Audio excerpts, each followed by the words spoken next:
एक बहू ने मेरे प्रवचन सुने और प्रवचन सुनने के बाद मैंने अपने प्रवचन में कहा कि भूखे को भोजन कराना बहुत पुण्य का काम है। प्यासे को पानी पिलाओ, भूखे को भोजन कराओ। सुबह उठकर सबसे पहले यही काम होना चाहिए।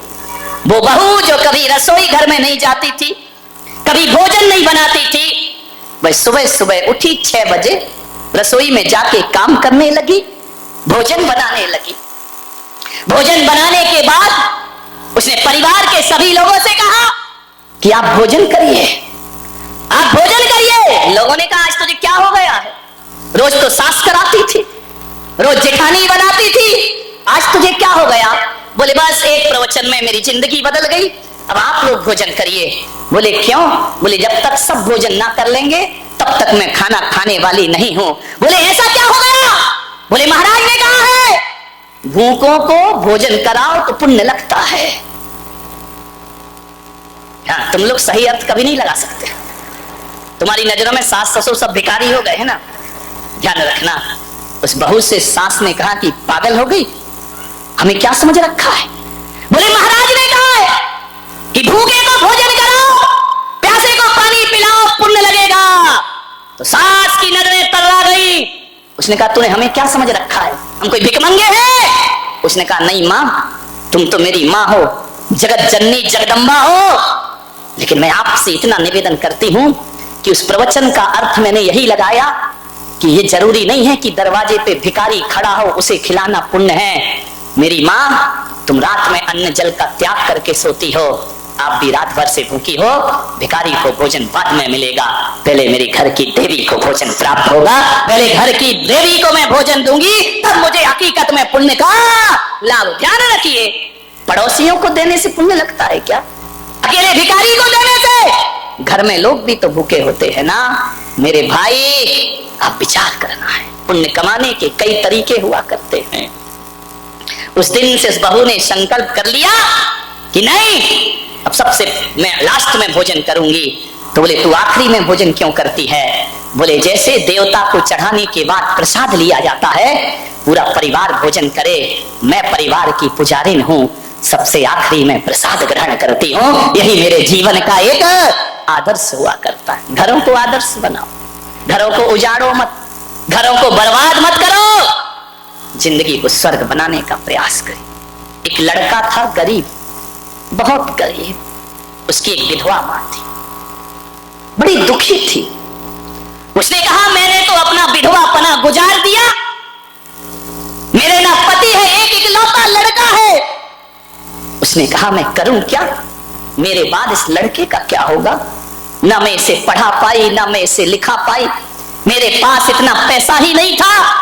एक झोपड़ी में रहती थी गांव के बाहर। उस बुढ़िया को पता चला कि जंगल में कोई पहुंचे हुए संत पधारे हैं। उसने बच्चे से कहा कि बेटा एक काम कर, बहुत पहुंचे हुए संत जंगल में आए हैं, जा उनसे कुछ पूछा। उसने कहा मां, संत क्या करेंगे, हमारे बुरे दिन हैं, संत क्या कर सकते हैं? बोले बेटा संत कुछ ना करे, वो हमें कुछ नहीं देंगे, लेकिन मेरी आत्मा बोल रही है कि संत के पास जरूर जाओ, वो तुम्हें कुछ दे या ना दे, लेकिन तुमसे कुछ लेने वाले भी नहीं है। जाओ संत के पास, जाने में फायदा हो या ना हो, लेकिन एक बात मान लेना बारामती वालों, संतों के पास जाने से नुकसान कुछ नहीं हुआ करता है, फायदा हो या ना हो, ध्यान रखिए, कोई नुकसान नहीं होगा। जाओ बेटा, कुछ मत मांगना, बस मेरा एक प्रश्न पूछ लेना। बच्चे ने कहा मां क्यों परेशान होती है, मैं खुश हूं ना गरीबी में। बोले बस बेटा जाकर इतना पूछ ले, मेरा कहना मान ले, बहुत बड़े संत है, जाकर इतना पूछना। देख मैं तुझे पढ़ा नहीं पाई, लिखा नहीं पाई, लेकिन तुझे संस्कार जरूर दे रही हूं, जाकर के इतना पूछना। संत से ये मत कहना कि हमारी गरीबी मिटा दो, बस इतना सा प्रश्न कर लेना कि संत जी हमारे बुरे दिन दूर होंगे या नहीं होंगे, कब होंगे हमारे बुरे दिन दूर? बच्चे ने कहा मां तू परेशान मत हो। बोले बेटा तू जा, मेरी आज्ञा मान। क्या करता मां का आदेश, चला गया संत से प्रश्न पूछने। बड़ी दूर जाना था, गरीब के घर ना गाड़ी होती, ना मोटर होती, ना कार होती है, पैदल ही चला जा रहा है। शाम होने आई, एक गांव में पहुंचा, नगर सेठानी दरवाजे पर थी। जाकर के उस बच्चे ने कहा कि माँ, रात हो रही है, मुझे जाना दूर है, तुम्हारे घर में मुझे सहारा मिलेगा? एक रात सोने का अवसर दे दो, कहीं भी मुझे सुला दो, जहां गाय बनती हो वहां मुझे सुला दो, बस एक रात सहारा दे दो। उस सेठानी को थोड़ी दया आई, उसने कहा बच्चे आओ, रात सो जाओ। वो पुराना जमाना था, आज तो रिश्तेदार को भी सुलाना खतरे से खाली नहीं है मेरे भाई, ना जाने क्या उठा के ले जाए। उसने कहा बेटा आराम से सो जाओ, कोई दिक्कत नहीं है, विश्राम करो, कुछ खाओगे? उसने कहा नहीं माँ, बस तूने मुझे चार दीवार एक छत दे दी, बड़ा उपकार मानूंगा तुम्हारा। सुबह उठा, चलने लगा। सेठानी ने कहा बेटा ये तो बताओ तुम जा कहाँ रहे हो? बोले मेरी माँ ने भेजा है, एक बहुत बड़े संत आए हैं, एक प्रश्न लेकर भेजा है कि जाओ पूछना कि हमारे बुरे दिन दूर होंगे या। सेठानी ने कहा बेटा एक प्रश्न मेरा भी पूछ लेगा? अरे उसने कहा आप तो इतनी धनवान है, इतनी बड़ी हवेली में रहती है, आपको भी कोई प्रश्न है क्या? बोले बेटा मेरा एक प्रश्न पूछ लेना। उसने कहा अब जा रहा हूं, आपने उपकार किया है, एक प्रश्न तुम्हारा पूछ लूंगा। बोले जाओ संत से ये पूछना कि मेरे पास दौलत है, माया है, सब कुछ है, कोई कमी नहीं है, एक बेटी है मेरी, पूछना उसकी शादी कब होगी? वो बोलती नहीं है बेटा, गूंगी है, जाके पूछना ये कभी बोलेगी या नहीं बोलेगी। उसने कहा पूछ लूंगा। आगे बढ़ा, एक किसान का खेत पड़ा, 12 बज गए, भूख लगी। किसान से बोला कि मुझे भूख लगी है। किसान दयालु था, घर से रोटी आई थी, चटनी आई थी, भाजी आई थी। उसने कहा आ बेटा तू भी खा ले और मैं भी खा लेता हूँ। पहले के वो लोग थे कि भूखा आए तो अपना खाना खिलाते थे, पहले के लोग ये सोचते थे कि कोई आवे तो हम खावे, और आज के सोचते कि ये जावे तो फिर हम खावे। विचार करिए, किसान ने खाना खिलाया, किसान ने कहा कि बेटा तू जा कहां रहा है? बोले एक संत है, प्रश्न पूछने जा। किसान ने कहा भाई एक काम कर, एक प्रश्न? अरे उसने कहा जहां जाओ वहां एक प्रश्न है। बोले ये पूछना संत से, समय हो रहा जल्दी समाप्त करता हूं, तो ये पूछना संत से कि मेरे खेत में फसल आएगी? मैं इतनी मेहनत करता हूं, इतने वृक्ष लगा रखे हैं, फल ही नहीं आते उनमें, जाके पूछ लेना बेटा। उसने कहा पूछ लूंगा, आगे चला। बड़ी जोर से प्यास लगी, गर्मी के दिन, कंठ सूख गया। देखा एक संत तपस्या कर रहा है, बाजू में कमंडल रखा है। गया संत के पास, संत जी बड़ी प्यास लगी है। संत ने, तपस्वी ने कहा पानी पीना है? बोले हाँ। कमंडल दिया, बोले ले पी ले पानी। एक बात तो बता, कहानी मालूम है? तू जा कहां रहा है? बोले एक महासंत आए हैं, एक प्रश्न। बोले एक काम कर, मेरा भी। अरे उसने कहा यार किसान का भी प्रश्न, सेठानी का, ये बाबा फकीर का भी प्रश्न। हाँ बोले ये बोलना कि मैं 12 वर्षों से तपस्या कर रहा हूं, मुझे बोधि की प्राप्ति नहीं हो रही, ज्ञान नहीं मिल रहा है, जा पूछ लेना मुझे ज्ञान मिलेगा या। चला गया संत के पास। कहानी बहुत लंबी है, मैं बिल्कुल शॉर्टकट में बता रहा हूं, क्योंकि अब तुम इतने समझदार हो कि सूत्र में ही समझ जाते हो। अब पानी कहने की जरूरत नहीं है, H2O कह दो तो तुम समझ जाते हो। विचार करिए। पहुंचा संत के पास, संत ध्यान में थे, चुपचाप हाथ जोड़कर बैठ गया। संत ने कुछ दिन बाद ध्यान खोला, कौन है बच्चा तू, कहां से आया है? 2 दिन पैदल चल के आया हूं बाबा जी, प्रश्न पूछना है मुझे आपसे, आप बहुत पहुंचे हुए संत हैं। संत ने कहा ध्यान के बाद ही मैं उत्तर देता हूं, तू सही समय पे आया है, लेकिन बच्चे मेरा एक नियम है। बोले क्या? बोले एक दिन में मैं केवल 3 प्रश्नों के उत्तर देता हूं, 3 से ज्यादा नहीं देता हूं, उससे ज्यादा मैं कुछ नहीं जानता। बच्चे ने कहा लो मरे, प्रश्न है 4 और बाबा उत्तर देंगे कितने का? 3 का। एक सेठानी का प्रश्न, एक किसान का प्रश्न, एक बाबा का प्रश्न और एक मेरी माँ का प्रश्न। संत ने कहा 3, ओनली 3, 4 नहीं। बच्चे ने सोचा क्या करूं, किसका पूछूं, किसका छोड़ूं। अब सेठानी का छोड़ देता हूं, नहीं भाई, उसने रात विश्राम दिया मुझे, उसने कौन सा गलत पूछा, बच्ची का भविष्य तो पूछा है। ऐसा करो किसान का छोड़ देते हैं।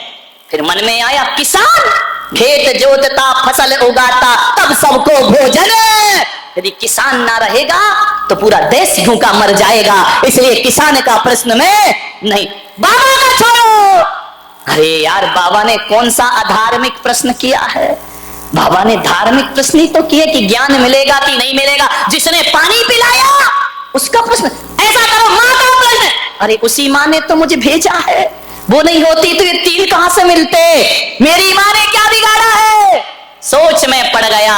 बाबा ने कहा जा बच्चे 3 प्रश्न पूछ। बच्चे ने 3 प्रश्न पूछे, लौट कर आया, किसान मिला, बाबा मिला। क्यों रे, मेरा प्रश्न पूछा? हाँ बाबा जी पूछा। क्या बोले संत? बोले तुझे ज्ञान जरूर होगा, इसी वक्त बोधि की प्राप्ति होगी, तो अभी तक क्यों नहीं हो रही? बोले तू अपनी जटाओं में जो मणि छिपा के बैठा है उसे निकाल, क्योंकि तेरा ध्यान मणि में है, तेरा ध्यान भगवान में नहीं लग रहा है, वो मणि तेरी बाधा बन रही है, उसे निकाल के फेंक, तुझे ज्ञान प्राप्त हो जाएगा। उसने अपनी जटाएं खोली, बोले हाँ बेटा मैंने मणि तो छिपा रखी, बड़ी कीमती है। तो बोले जब तक ये है तब तक तुझे ज्ञान मिलने वाला, सोच ले मणि रखना है या भगवान का ध्यान रखना है।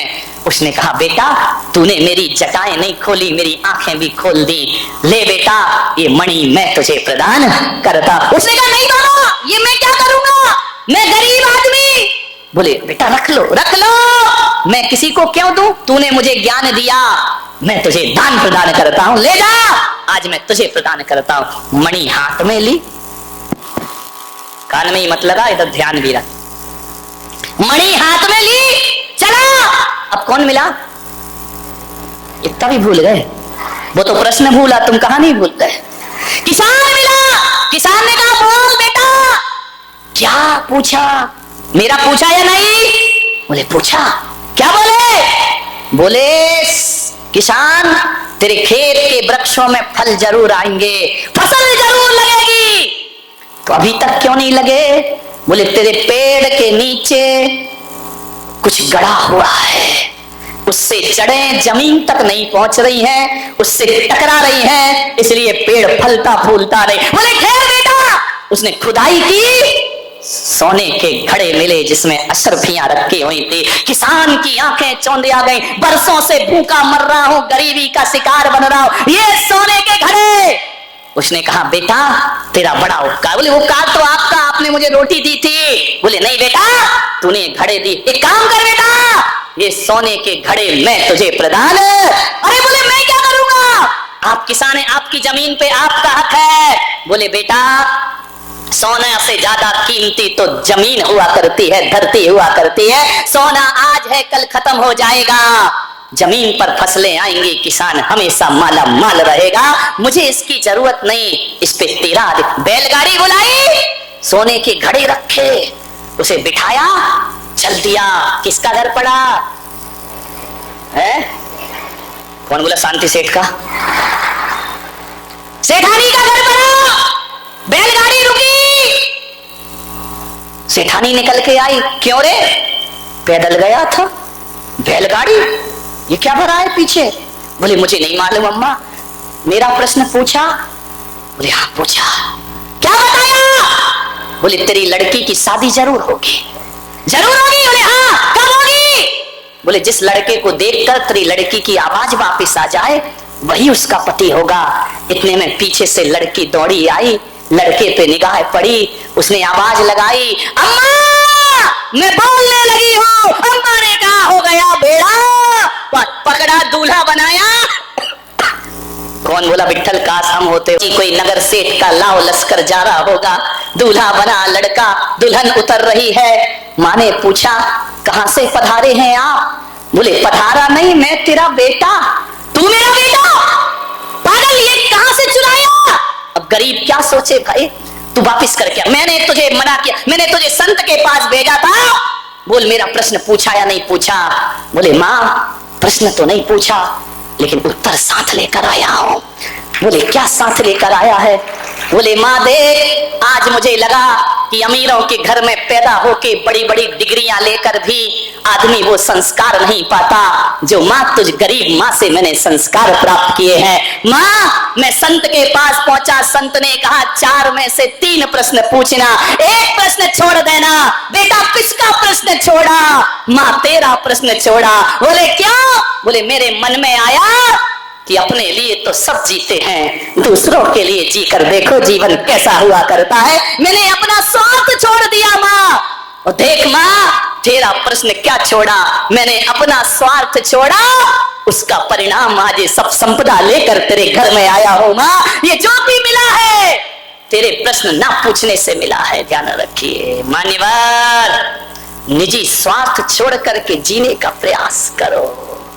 जो मांगने से नहीं मिलता वो लुटाने से प्राप्त हो जाया करता है, ध्यान रखिए। ये भारत की संस्कृति है। माँ यदि तेरा प्रश्न पूछता तो शायद उत्तर ना मिलता, मैं तो उत्तर ही नहीं समाधान भी साथ लेकर आया हूं। ये तेरी बहू है, बहुत धनपति घर की है। माँ आज से फटे पुराने कपड़े छोड़, देख तेरा अनपढ़ गंवार बेटा संस्कारों की संपदा लेकर तेरे दर पे वापिस आया है, ध्यान रखना।